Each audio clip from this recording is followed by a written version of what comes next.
Welcome to a football show, Monday edition, brought to you by Sinkers Beverages and the Kingston Group, of course, here on the 440 Sports Network. That is Zach Lyons. I am Braden Gall. Great to have you guys here. Of course, if you want to get involved, please jump into the comments section. Give us a little subscription there on the YouTube page. And if you listen to us in podcast form, rate, review, subscribe, and share the show, of course, as well. We do appreciate that. Today, an off-season preview. We are a little over a week away from the Combine. An off-season preview of the Titans' defense. We will do the offense coming up on Thursday, but we are going to look at every single position. How many starters are currently on this roster? How many guys do we think are rosterable? How many maybe should they bring back in free agency? And then, of course, what are the holes that this team has in all of those positions? And then how do we prioritize those needs moving into the offseason with, again, Combine, free agency, and the draft coming up over the course of the next 8 to 12 weeks. So, Zach, good to see you, man. How are you, buddy? Doing good. Trying to figure out the camera layout. Had a little technical issues. The dogs trampled on the sound bar down at the bottom, or the mixer, so had some microphone issues. But the dogs are okay, right? The dogs are good? Yeah, the dogs are fine. Okay. Make sure you check out all of his work, of course, at stackingtheinbox.com. Football and Other F Words podcast, of course, brought to you by Bluegrass Beverages, Sinkers Beverages sister store. Again, Kingston Group, buildkg.com. You guys know the website. And Sinkers Beverages over in East Nashville, the #1 liquor store in Nashville, I believe 3 straight years in a row, as voted on by you, the audience. A lot of other great stuff, of course, across the 440 Sports Network as well. If you want to make sure you're checking out, as I said, stackingtheinbox.com, F-Words Pod, but also Hot Read Podcast, Music City Audible. So much great stuff for you guys. SEC Football Live. We've got great stuff across the platforms. So make sure you check it all out and support good local business and good local content that's happening in your market. Okay. So I guess ultimately, Zach, the point of this is to sort of set the benchmark here for the preseason from a roster standpoint for the Tennessee Titans. And we'll do the defense today. We'll do the offense on Thursday. And I wanted us to go through this exercise and sort of pinpoint exactly who is a locked-in starter. And from there, I ended up with like, all right, here's some other guys under contract for now. The free agents, of course, that could walk, if any of them should be targeted to be brought back, could they be penciled in as potential starters? Some young players that could develop. And then again, once we get done with that picture, I might have a broad, overarching change of heart about the defense, Zach, that I will present a little bit later on in the show. It'll be interesting because I have no clue what your original thought process is. I mean, I guess you can't tell the people what your original thought process was or your change of heart, whatever it was. Then you're going to spoiler it for later. So we'll just have to wait and see. Spoiler it. No, it's just about prioritizing the team's needs. Gotcha. I think we've had I think you and I and most people have had a fairly predictable is not the right word, but maybe it's the right word for what this team should focus on heading into the draft, in particular with the 7th overall pick. I might have a little bit of a change of heart from a priority standpoint. That's all. So, but I think you guys all know. My priority #1 is to get good players. Get good players. That's still #1. I haven't changed that one. So, all right. I thought we'd start in the secondary, of course, and I think #1, there's more people under contract. It seems like that might actually be starters in the secondary, but we're going to work from the back up to the front of the defense, and we're going to start in the secondary. So, how many safeties and corners? You can break them up as you want to go through each group of these players, but how many definitive starters are on the roster currently and under contract for the Tennessee Titans in the secondary? 2.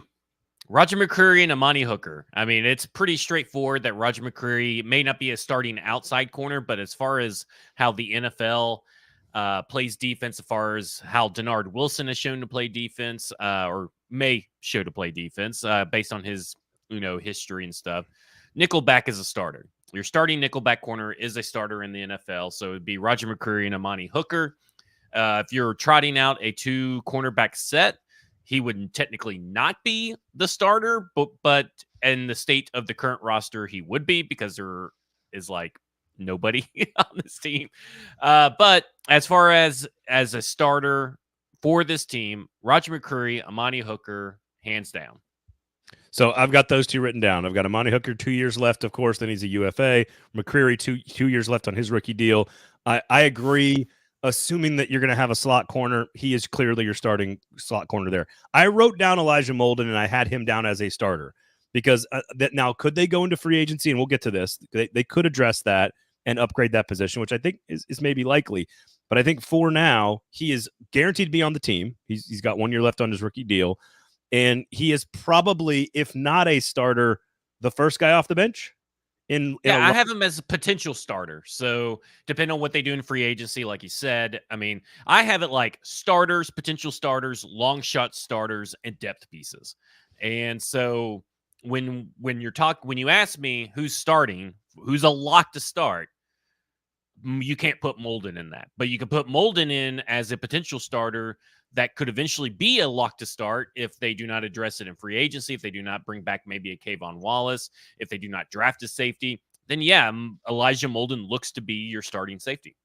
How do you feel about that in particular? Like, again, we could get into some of the... I've been very consistent in my Molden coverage over this season.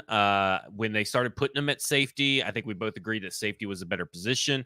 At some point, you misinformed yourself and you took the wrong stance that he was not good when he played at safety, and he was very good when he played at safety. Well, I would say very good. He was league average starting good when he played safety, and I have been that point the whole time that Elijah Molden, good player, good average starting safety in the NFL, but slightly above average hybrid player, I guess you would say, like slightly above average, where if he's in the box or he needs to do different things, he can do stuff for you that most other people can't, because he has good football instincts. He may not have the athletic skill, but he has it between the brains, and that's really what matters, and he has it.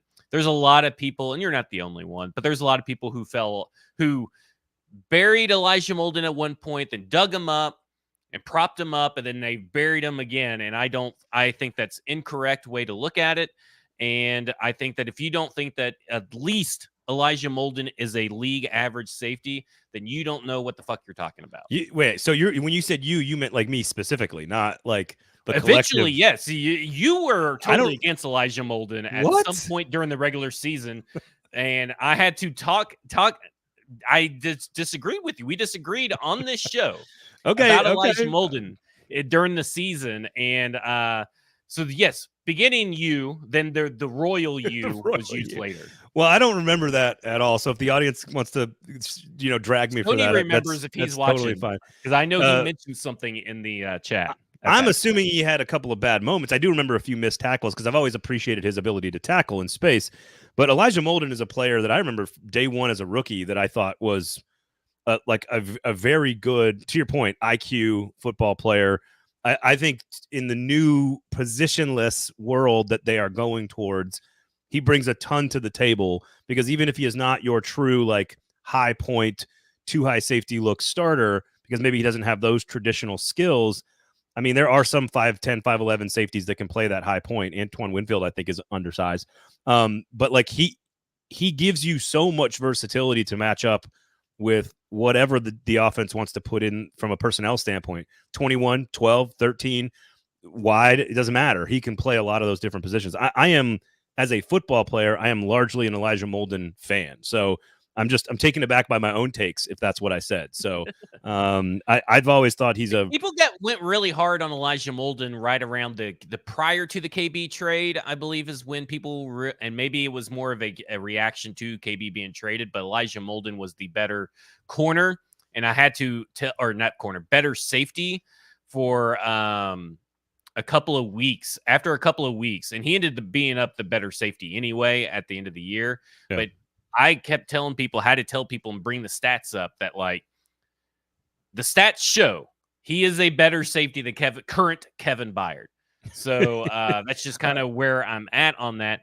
But here's the thing is that this team has a bunch of players that you can upgrade from. I'm not saying that you cannot upgrade from Elijah Molden, but do you have to upgrade above Elijah Molden as a top priority for this defense? Not when you're looking at the rest of this team. Yeah, I agree with that. Z Dean says, of course, with the right coaching, Molden could be Geno Stone or better, in his opinion. Of course, D Good says, I'm always Team Zach against Braden Elliott. Screw Braden. All right, we're off and running today. This is going to be a wonderful show brought to you by Sinkers Beverages. Yeah.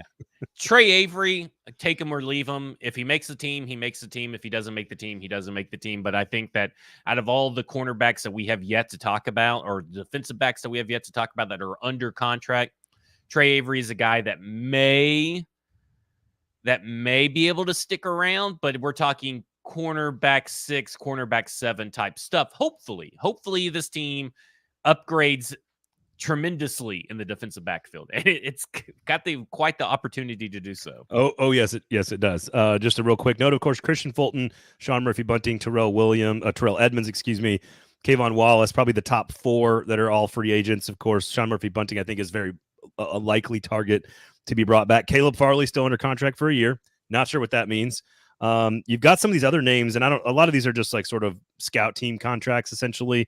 Eric Garror, Shaheem Carter, Anthony Kendall, Tay Gowan. Those guys are under contract, but those are not like real contracts, if for lack of a better term. Like, I mean, those are not players that you need to be to make. If you're a depth piece, I feel like you are a guy that's going to that has a good chance to make the final 53.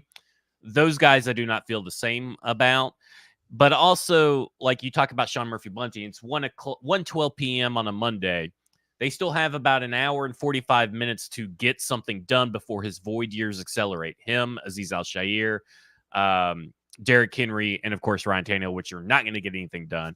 But those guys, if they let that slide, then whatever your cap hit is for Sean Murphy-Bunting, if you were to bring him back, would be $1.6 million. And if you want a little preview of whether I talk about changing your tune, I don't think they bring Sean Murphy-Bunting back.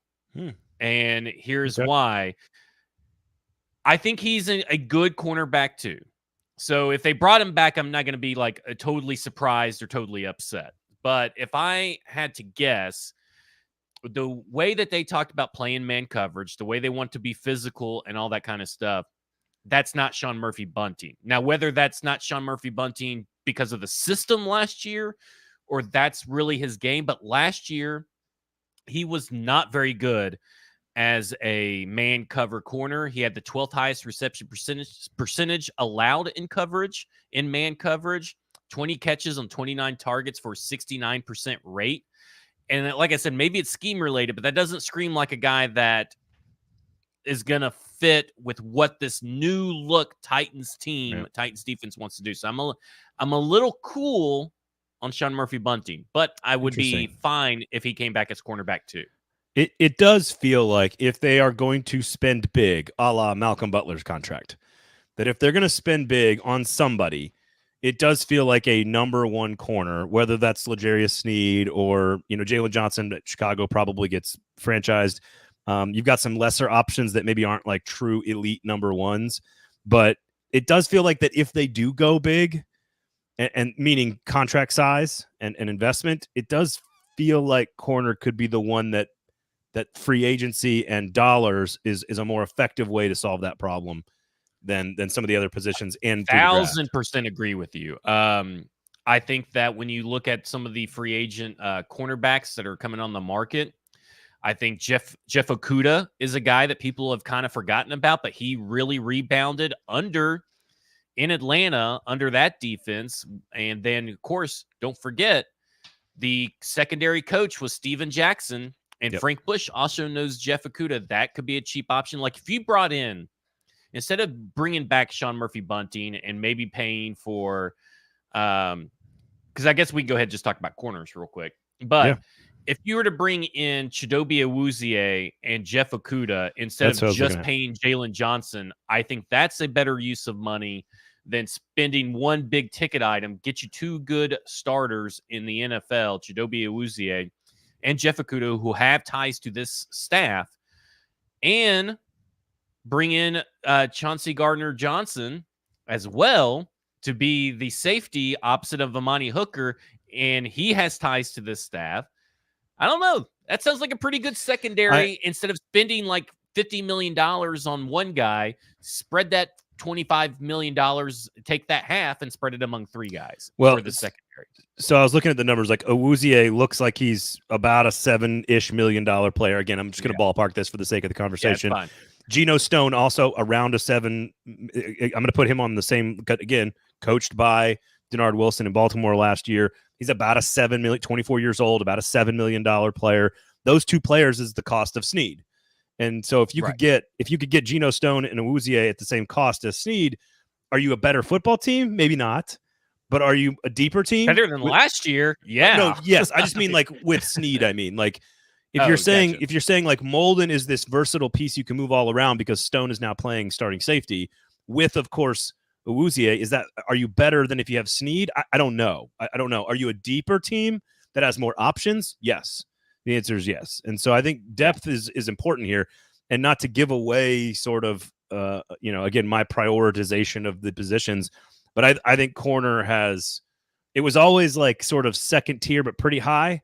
But I think there's a chance it might even be higher than I think we as a collective group have talked about it. Well, I've kind of came around to that at the Senior Bowl. And then I'm with you even more. Like, I'm more in that camp now. Like, I was kind of like, okay, well, I'm just across the line, right? Haven't really bought a house yet. I'm just on the sidewalk looking. Now I'm ready to buy a house on that side, and just because of how this team apparently wants to play defense. And I think the words of Denard Wilson that we've talked about over and over, that the way that man-to-man, they want to attack. The only way you can do that is by having corners who can play man-to-man and allow your defense flexibility, versatility in terms of how you want to attack the quarterback. And I think the more defensive backs, the better. I think you have to have, in today's NFL, you have to have a shutdown corner, or at the very least 2 slightly above average corners. And the Tennessee Titans haven't had that since Malcolm Butler and Logan Ryan playing the outside before Logan Ryan eventually moved on the inside. And then it was Adoree Jackson and Malcolm Butler. And all 3 of those guys I thought were above average starters. And I think the defense really showed out towards that 2019 coverage wise. And that's what matters in today's NFL. I always think of that Logan Ryan year as the thing I want to see from Elijah Molden. Like he's got a similar skill set. You can blitz him a couple of times a game if you want to. He can cover if you need to. He can cover backs. You can roll him into the box and play him against tight ends. So like I probably agree with you that he's not technically a locked-in starter, but I feel like he is a major contributing piece no matter what they do in free agency. So again, at least I feel like there are 3 commodities in the secondary when you really need like 8. so yes, that's what I was about to say. You got McCreary, right? So with McCreary, you still need, with the way this roster looks, you still need 3 corners, right? Minimum. Yeah, probably. You still need 3 corners. I mean, Caleb doesn't Farley have to be starting caliber or anything like that, but you need 3 corners because you got to have depth, and there is no depth in this cornerback room. As far as safety, you just need 2 guys. If one of those guys happens to be Kayvon Wallace, who yet again has history with Denard Wilson, back when Denard Wilson was with the Eagles, that's a guy that with Elijah Molden, and maybe you bring in Geno Stone, but I don't think that you would double dip with Kayvon Wallace and Geno Stone. There's a guy like Mike Brown that could be out there. Andrew Adams could come back. There's guys like that could be your 4th safety, but I think you got to find a safety, whether that's Kayvon Wallace, Geno Stone, or a draft pick. Edmonds is not an option for you coming back. Just you like Wallace as a cheaper 4th option. Okay, all right. Yeah, I guess a 4th option maybe, but if they don't bring him back, that tells you what Denard Wilson thought of him in Philadelphia. Yeah, I guess that's true.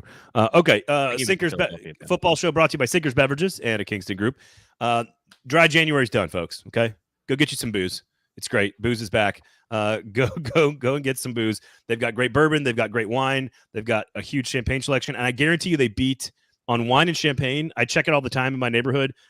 Bluegrass and Sinkers will beat by a couple of bucks almost any price point in wine and champagne. So if you are if you're going to the grocery store to pick that stuff up, you are spending more money. So make sure you swing by Sinkers or Bluegrass. Of course, you can Uber Eats and have the booze delivered directly to your house, Zach. They'll drive so you can drink. There you go. Great bourbon selection. And join the in crowd. We've got plans for NFL draft watch parties, potentially. So make sure you join the in crowd over at Sinkers. It's going to have to be a requirement to be able to get into the party, hypothetically, should that happen coming up at the end of April. So make sure you sign up for the in crowd. Kingston Group, buildkg.com, Nashville's locally owned custom home and remodeling firm. That's right. It's a firm. So make sure you check those guys out. Okay, middle linebacker. I found this one to be the easiest because there's nothing here. There's not a starter. No. They like Luke Gifford, I guess, is under contract. Otis Reese, I guess, is under contract. Chance Campbell is under contract. They're both FAs, which are I even looked it up and now I forgot. It's like exclusive rights free agency, I think is the term. Obviously, you have Azeez Al-Shaair, Gibbons, all off the books at this point, so they can choose to bring one of those guys back. I think most people think Al-Shaair will be back, but either way, there are no starters. I don't know. I'm not sure there's a starter who's even under the depth pieces that are clearly scout team players. I'm not sure there's even a starter there either. Well, yeah, I look at it. I said there's a long shot starter, and first off, you have this long shot starter can also be a depth piece with Chance Campbell and Luke Gifford, which Luke Gifford probably maybe even will get cut. So I don't even know, he's teetering on that line. But Otis Reese, I'm not here to say that he's like a potential start. He's a long shot starter, but he's violent. He has maximum effort. He's fast and athletic. He's this kind of stuff that they were describing, and he put out some really good stuff on tape. He's a long shot starter. If he's your primary linebacker, you're in trouble. If he's your secondary linebacker, you may be all right. But he should be a rotational piece. But again, long shot starter. Azeez Al-Shaair, I think he's testing the market, and I think he's probably going to end up back with San Francisco, and here's why. He was signed to a one-year deal, right? One-year deal play, and he's still relatively young. One-year deal players typically are in a prove-it year, right? They're trying not only to prove it to the team that signed him, but they have proven it to the entire NFL. And the biggest knock on Azeez Al-Shaair was, can he play 17 games? And he played 17 games. He had 108 solo tackles for 5th in the league, 49 assisted tackles for 5th in the league. He was tied for 11th in the league in run stop rate at 9.6%. David Long was just 10.7% run stop rate. So there wasn't a huge difference. And I kept trying to tell people that. But they want to look, oh, well, the PFF run grade says, well, yeah. But I mean, think of the defensive line difference between what the Titans have and what the Dolphins had last year.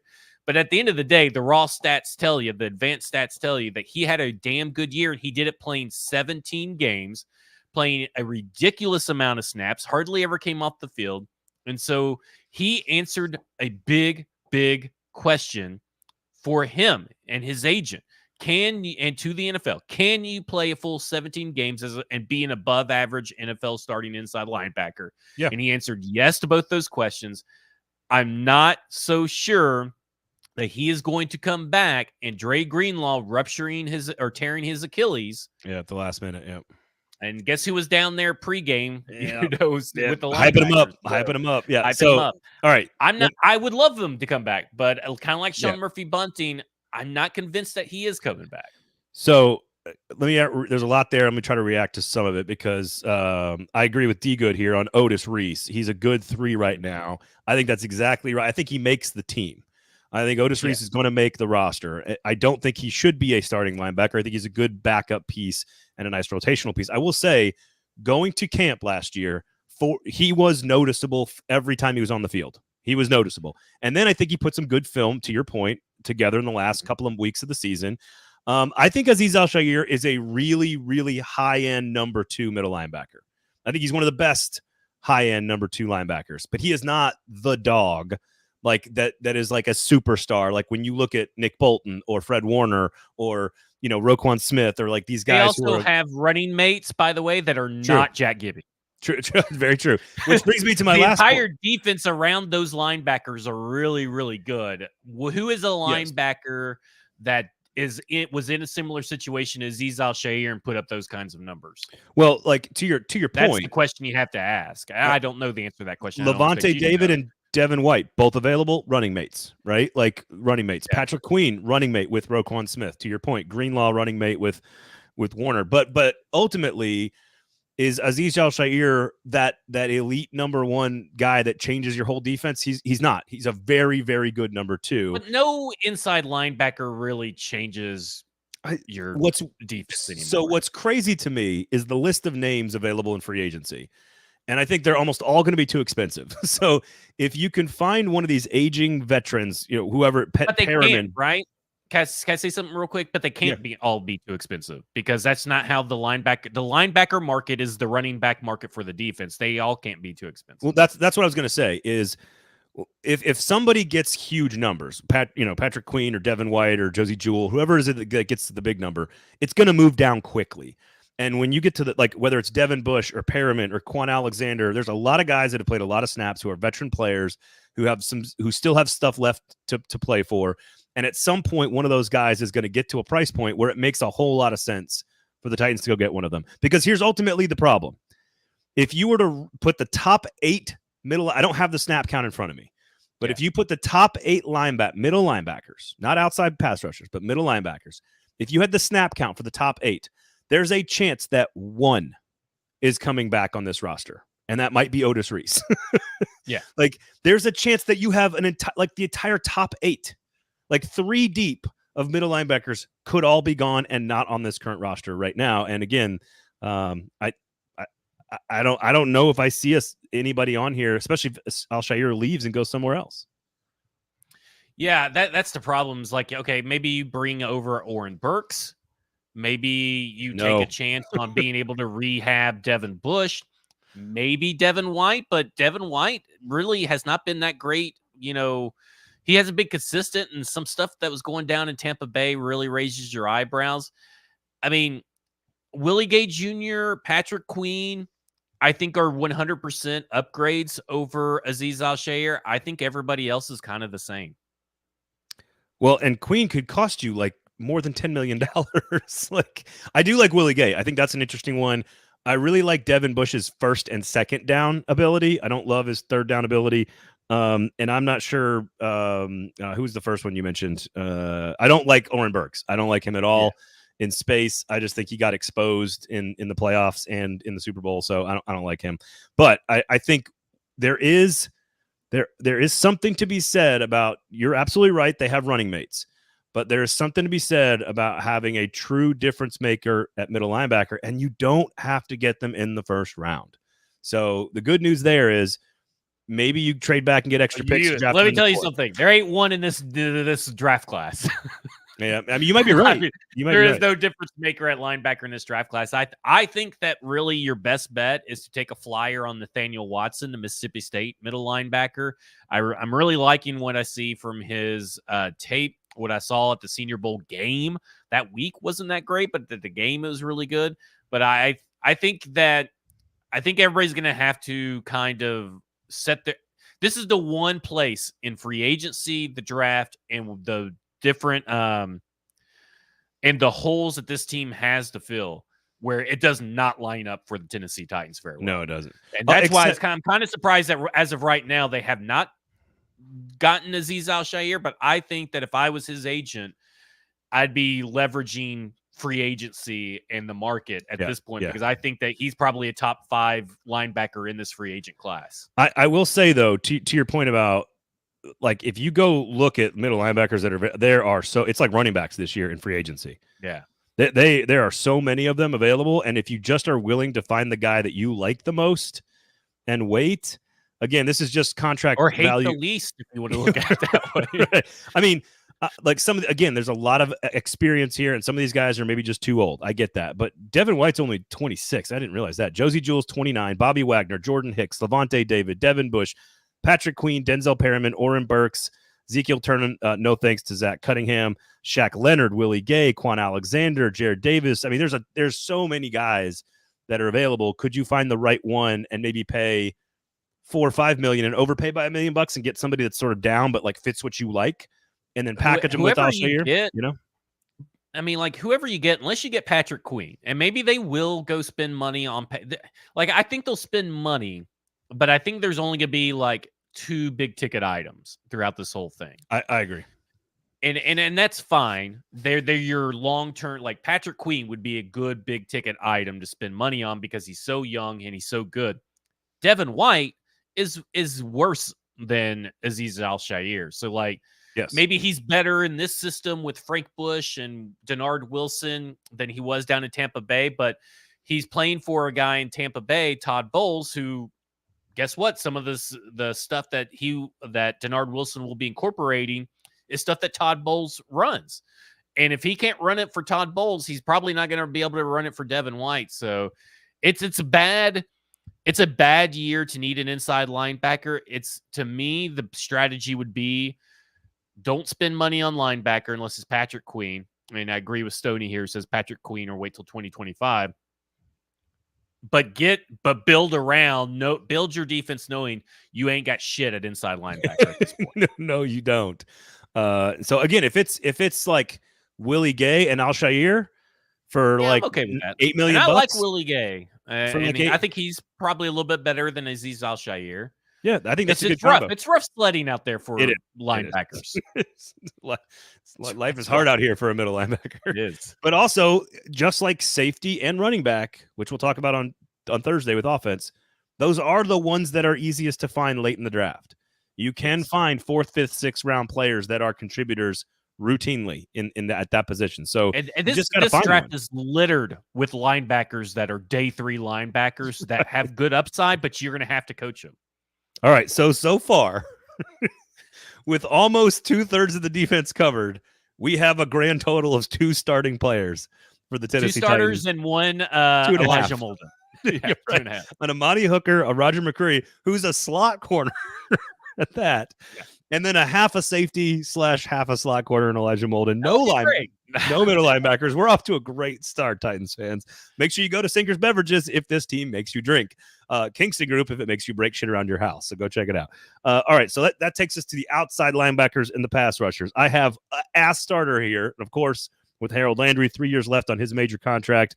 Harold Landry clearly, absolutely, unequivocally a starter on this team, and that's it. Yeah, I would say your potential starter is Arden Key, right? Because Arden Key is going to stick around. We saw that he maybe could not handle a full workload, but he still ranked really highly in a bunch of advanced metrics. But, I mean, it wasn't consistent over the course of the year. But you have a new defense. You have better coaches. You have better scheme, theoretically. Maybe he takes a Jadeveon Clowney-like leap, where he just suddenly shows up in the last year of his contract. And listen, guys who show up in the last year of their contract on a 2-year deal, I'm okay with that. Yeah. That's fine. That's fine, right? I mean, at least you got something out of them. Money motivates all of humanity. I'm fine with money motivating people. I'm fine with that. But when you look at this class, these unrestricted free agents, it's a really good list of players to pull from that are probably better on a week-to-week, snap-to-snap basis than Arden Key, who is better in a rotational role. The problem is that you're talking about guys that are somewhat a little old. Danielle Hunter, Zadarius Smith, Leonard Floyd, Josh Allen, and Brian Burns, and Clavon Chasen I probably butchered that name, are all, and then you got Josh Uche. Brian Burns could cost you $20 million. 26. Yeah, but you got to decide: is this where you're going to spend your money, and how is that how you're going to do it? But there's guys like Marcus Golden, that Anthony Barr, Anthony Jennings. I mean, like, you got guys like that. But I also think the defensive draft in this area is really good too. But right now, it's Arden Key, Rashad Weaver, and Caleb Murphy are your guys that are depth guys, and Caleb Murphy, I mean, they kept him on the roster all damn year, but that seems like a Mike Vrabel issue, not he deserved it. Yeah, I was going to say, I want to zero in on the roster currently first, because there are, I agree with you, a lot of pass rushers. I think some of them have turned into like third down guys that are just going to come on and be sort of pass rush specialists, like Leonard Floyd, for example. I don't know if it's a guy you want out there on 1st and 10 on the vast majority of times, but he's really decent at coming off the edge and being explosive. But it's clearly Harold Landry. It's Arden Key, 2 more years. Like, Arden Key's clearly a guy that's a rotational piece for sure. Rashad Weaver has 1 more year left on his contract, and then Caleb Murphy has 2 years left his entry level deal or whatever it is. So like you've got those 4 pieces, and it's kind of just for one spot, maybe 2 starting spots, depending on the down and distance and the situation you're talking about. So while I think they need a clear upgrade at this position, like a dog, like a TJ Watt style player, the way they need a number 1 lockdown corner. And if you're going to spend, and you're looking at the defense, the 2 areas you would probably spend the big dollars on a big ticket item would be pass rusher or cover corner. Those would be the top 2. I don't think they need a ton of depth here, but I do think they need at least one more big piece. And I don't know, to your point about looking at like Brian Burns to me is the L'Jarius Sneed of this position, right? Like if you're going to spend 4 years, 60 million or 4 years, 70 million, and you're going to spend a big dollar figure, Brian Burns is the type of guy you go get at this position. But otherwise, there's a lot of aging veterans that you could put in there. Yeah, I'm with you. I think that Brian Burns is that guy that you would break the bank for if you're going to. But I kind of think that this is a one that you kind of maybe attack in the draft. I think that there are some guys that maybe like a Jalix Hunt that many people don't know about, but he was at the free agents or at the Senior Bowl, and he's got some really good measurables. We'll see how he performs at the combine, but he's a guy that you could really start to shape. You could shape him. He's like almost a blank slate, right? A blank canvas. And maybe that is better to get that guy, a rookie, than it is, and then just kind of let Rashad Weaver, Carl Lawson's up on the screen. Rashad Weaver, Arden Key kind of like roll around as far as like trying to figure out who they are, what they are, and all this kind of stuff. But Stoney's right about what Jalix Hunt. He loves the football IQ of Jalix Hunt, and I think that matters. And I think that's a guy that you could get maybe in the 5th round, that you're 5th, 6th, 7th, that you're thinking, okay, well, there's more upside to him than there is Rashad Weaver. Yeah. Rashad Weaver had a really high floor, but he hasn't really left that floor since he got drafted. Jalix Hunt has a high floor, high ceiling. And I think that when you got teachers, you can take chances on projects in motion. I don't think that's the word I'm looking for, but like a work in progress. Yeah. All right. So we talked to, so Daniil Hunter is the other guy. Callahan Chason is the other guy, both LSU guys, I think. So they got the weird names. Here's my question. So like Leonard Floyd's like $7-8 million projected market value. Callahan Chason's about $3-4 million projected value. Josh Uche's in that $7-8 million projected value. Those are sort of the second, those are down a peg from the L'Jarius Sneed sort of version of this. You said you think we need 2-3 corners, at least 2. Do you feel like that this position is one that where one piece is all you need, or do you think it's like, hey, let's go get a Chase on for 3 and let's add Floyd for 9 and let's sort of throw a bunch of stuff at the wall, or do you think it's go get the one big one? Like, do you see what I'm saying? Well, I think it depends on like who is the guy on the defensive line, right? Because we haven't got these kind of, because like Danico Autry, I think you wouldn't, if you brought Danico Autry back, you wouldn't have to spend anything in free agency on an outside linebacker. Yeah, but if you don't bring Danico Autry back, then you have a defensive lineman. Can that defensive lineman also go drop back in coverage?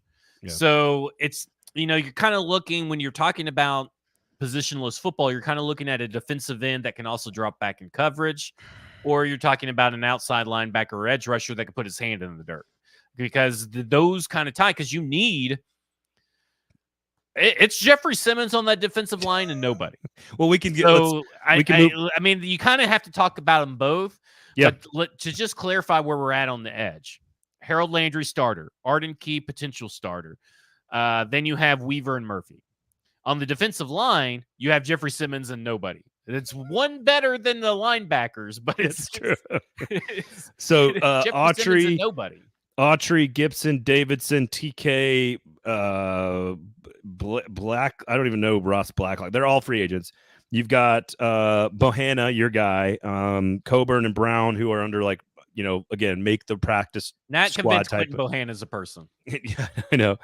And again, Weaver can, in certain situations, play that sort of more true defensive end in a 3-4 system if that's what you're asking him to do. But you don't want him on the field; you want him as a rotational piece. So, I think Autry coming back, even at his age, is a concern. But I think this is important to consider: where are we as a team?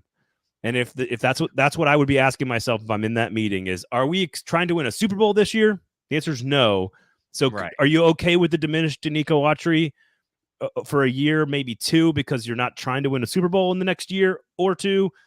That's where I think even Sean Murphy-Bunting, even Al-Shaair, and even I'm just using these guys because they all have sort of like similar sort of quality. They're good stopgaps in the short term. And I think Autry, while he has been great at his age over the last few seasons, that is going to come down. The production and the injuries are going to happen more. And I think you can't count on him for more than a year, maybe 2. Yeah, because you got guys like Clelin Ferrell, Jordan Phillips, two guys that do 2 different things on the defensive line. So what do you need everything? It's almost like you need a Tier Tart and you need a Denico Autry. That's what those are the positions that you're trying to fill on this team. You need a run stopping, nose tackle, beast of a man that can line up to Jeffery Simmons on at least, 2 to 3 downs every on the drive. And you need a Denico Autry that can play on the defensive line, but also out in coverage and make plays and rush to passer and all that kind of stuff. And it's a very simplistic way to look at it, but that's what this team needs. And they don't have it. I mean, we're through the defense, right? Just to keep everybody updated. 4 starters: Jeffery Simmons, Harold Landry, Roger McCreary, Amani Hooker. 2 potential starters: Arden Key, Elijah Molden. Okay. Yep, I agree with that. Starter, Otis Reese. Long shot starter. And then you got 5 depth guys: Rashad Weaver, Caleb Murphy, Chance Campbell, Luke Gifford, Trey Avery. That is, if you were to split it evenly, right? Punter, kicker, long snapper taken out of the final 53, and you're splitting it evenly with 25 defenders on the final 53 and 25 offense players on the 53. We have 12 of 25 listed. And the majority of them are not starters. Right. So this leads me perfectly. This leads me perfectly into sort of not it's not an epiphany, because it's just it's a minor tweak for me. And I think the conversation so far, both pre-Christmas and the end of the season and since, has been the debate about tackle or receiver at number 7. And while if Marvin Harrison falls to you at 7, I completely agree they should take him. I'm not arguing that point. So let's remove the stupidity part of the argument. The odds are they're not taking a receiver at 7. There's a chance Joe Alt is there and they love him. There's a chance maybe one of these other tackles is like their guy and they love him and they're going to take him. But what I have come around on in this is that I think even with the 2nd round pick, you are looking more at pass rusher or corner, more so than I think I previously acknowledged. And we even kind of talked about this. Hey, they edge and corner, they still need one of those guys. If they see a guy, if they trade back in the 1st round, I could see them taking a corner or an edge. If they trade up in the 2nd or back in the 2nd to add an extra pick, I could see receiver being a 3rd rounder, which I know will drive fans nuts. But your best offensive player right now is a wide receiver. You have your running back, who is probably going to be a top 3 or 4 targeted player on the offense in Tajay Spears, hopefully. And I know no one wants to count Treylon Burks as anything, but that's a former 1st round pick that I guarantee you Tyke wants to get his hands on. There's certainly lots of free agents there. I just think there's a chance that receiver is actually further down the list of priorities than people think, because I am looking at this depth chart on defense saying, holy shit, you have got to find some starting pieces. And you have nobody at linebacker, corner. I mean, you need too much on this side of the ball. Now, I think you maybe have misspoke, because it kind of piqued my ear too, that you don't think that they're in on wide receiver at all at 7. I think if they have Marvin Harrison and Malik Neighbors as the best player in the draft, and they fall to them at 7, then absolutely they're interested in that. Brock Bowers maybe too. What I'm saying is that I think that like as a priority, I think we have talked about this draft and the offseason as tackle and receiver as the top 2 priorities. And I think corner and edge rusher are closer to being in that conversation with receiver than I previously thought. And I think offensive line is still clearly number 1. And so I think if there's not a corner or a pass rusher, they should take at 7, in my opinion. There's not. But if they're back, Quinyon Mitchell's going to be, he's going to move up. He's pretty damn good. But if they move back to just 12, then Mitchell's absolutely in play there is kind of what I'm getting at, more than a receiver would be, in my opinion. So there's a lot of people who think that you should not trade out of this pick at all. Our compatriots over at MCA, Justin Mello, he's very against trading back in the first round. Now he's very pro trading back in the second round, and I agree. I'm pro both of them. And here's why. So if Tennessee at number 7, looking at the Jimmy Johnson draft chart here, okay? Tennessee at 7, 1,500 is the value of that pick. If you traded back to New Orleans at 14, that's 1,100. You can get New Orleans second round pick at 400, which is 45th overall at 450. That's paying a premium, right? So we're talking about 50 points more on the side of the Titans. You're gaining 50 points on that. That's paying a little bit of premium, but you can get a first and a second from New Orleans who may want a quarterback of the future, who may want something else. If you do that, that's a good trade to make. And that still allows you to trade back in round 2. That allows you to have 3 picks in the top 50.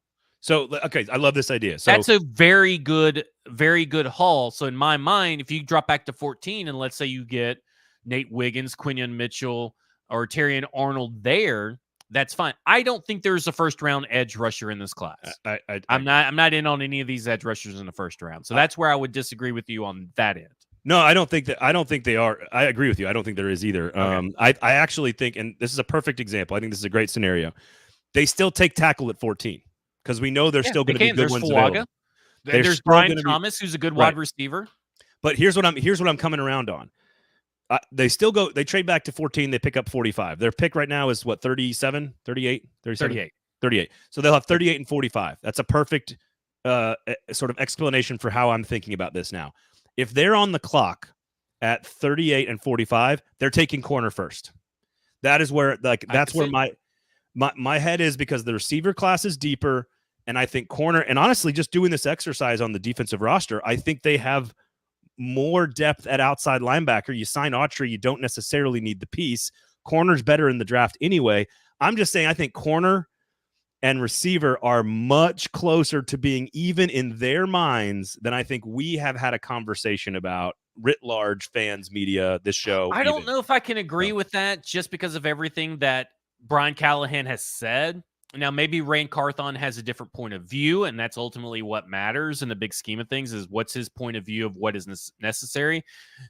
But also, I think that if you look at, let's say, they sign Tyler Boyd, if they sign Darnell Mooney, but they don't get a Jalen Johnson or Chidobe Awuzie, and they just have, let's say they just get Okudah.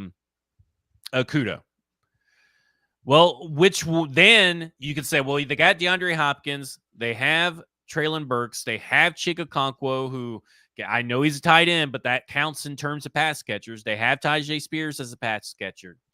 You still got maybe Treylon Burks as your number 3. That puts, I know people don't want to hear that, but in terms of roster building, that does put wide receiver down a little bit. Yep. Under cornerback. So it's free agency for me is going to dictate. Yep. What all this is, how this all lays out, how the roster's being built, what the contract terms are for these players as well. That all matters. Right now, I think wide receiver is the clear choice at 7 for them. Is it the right choice? I don't know, but I think it's the clear choice for them. I think it, and I think it's obviously Marvin Harrison Jr., Malik Neighbors, then Rome Odunze as their top 3. Obviously, it's everybody's top 3, but I think that's the order they put it in. And I think about all three of those guys are going to be over any of the tackle prospects and I think prospects, anybody else. I would have a gap between Neighbors and Odunze, honestly. I don't think there is a gap. So I don't think there is as big a gap as everybody wants to make it out to be. no, I'm just saying my opinion for what this team. Yeah. But your opinion is not alone. That is the majority opinion of gotcha. of most people. So. But I disagree. I side with more. I think that he's the second best one because I think he has a more complete game, more route runner, and I think people don't understand how much he had to adjust the ball to account for Michael Penix's. He's a fantastic traffic catcher. There's no question about that. Here's ultimately he's got speed for days. I think his speed is often overlooked. So the question, to your point, we will have far more clarity through free agency. If they go sign Snead, then this is a different conversation. If they go sign, Danielle Hunter, I'm just throwing shit out there. Yeah. It's a different conversation. If they go sign Calvin Ridley, it's a different conversation. We're going to have a different conversation. We will adjust our information. There will be a real interesting conversation about Calvin Ridley on this show before free agency because I know you're a big Calvin Ridley guy, but I wonder if Nick Holtz is. So so look. We can do the. You're right. I mean that changes everything. If Calvin Ridley is signed, this team is not drafting a wide receiver in the first two rounds. I just think personally. So let me ask the question again and just see. Maybe you disagree because this is where I've come around. Just my personal opinion based on team need, depth chart, and projecting forward, sort of locked in starters, and what we know is going to be on the roster and depth in the draft. Which is that I think that if they can find a pick in the third round, that they are more likely to prioritize a corner as they are currently constructed than a receiver because there's better receivers available in the back half of the second round and the third round, whereas at 38, corner could be much more in play, or even if they move back in the first round, corner is much more in play because currently on the roster, they have 3 or 4 receivers, and with the best player on the offense being a number 1 receiver right now. And corner, they have nothing. They don't have anything. Yeah, I agree. I think me and Stoney during the Senior Bowl really started emphasizing more about the corners, but this is also much like the wide receivers.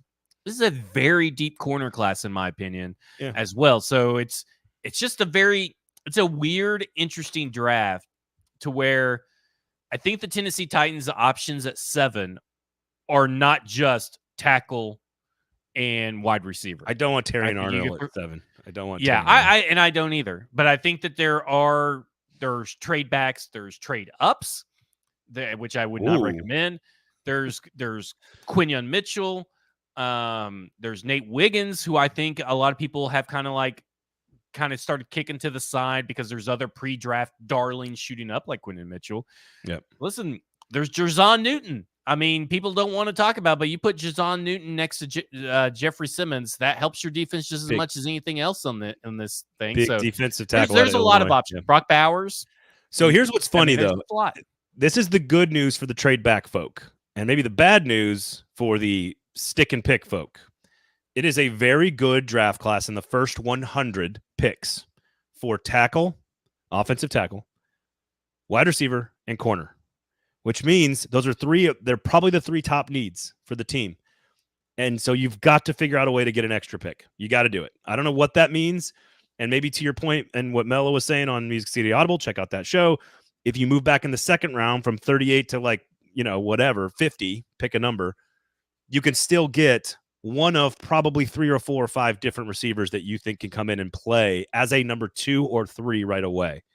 And if that's the case, then to me, I think you have to create a premium benchmark for number 7 overall. And if it's like Harrison or bust, and it's not that I don't love Neighbors, I do, but I think it is not nearly as big a need as the offensive line, in my opinion. That's just how I see it. Now, if they go sign 2 tackles in free agency, that could change this conversation as well. Yeah. It's all about free agency right now. I kind of feel the draft talk as far as what they have to do or what they need to do is just so premature right now because first off, this team is so devoid of talent.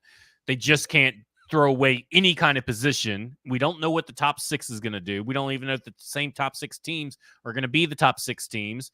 So you don't know what's ahead of the Tennessee Titans. Right. You don't know who the free agents are. And I know people just kind of love, spinning their wheels and flapping their gums about, well, you got to do this, you got to do that. You have to get this player, you have to get that player.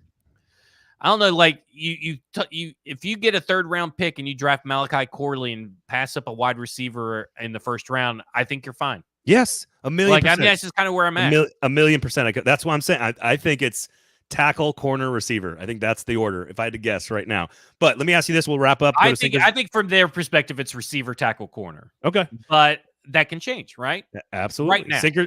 Sinkers Beverages, Kingston Group, 2 great sponsors, Stack in the Inbox, of course, all the other great shows across the network, Music City Audible, Hot Read, SEC Football Live. We got something for you guys, so make sure you stay tuned and check all that great stuff out. So final question then is, hypothetically, and you don't have to get into names here, but kind of 2 questions. One is, do you think they spend on a big ticket item on defense in free agency?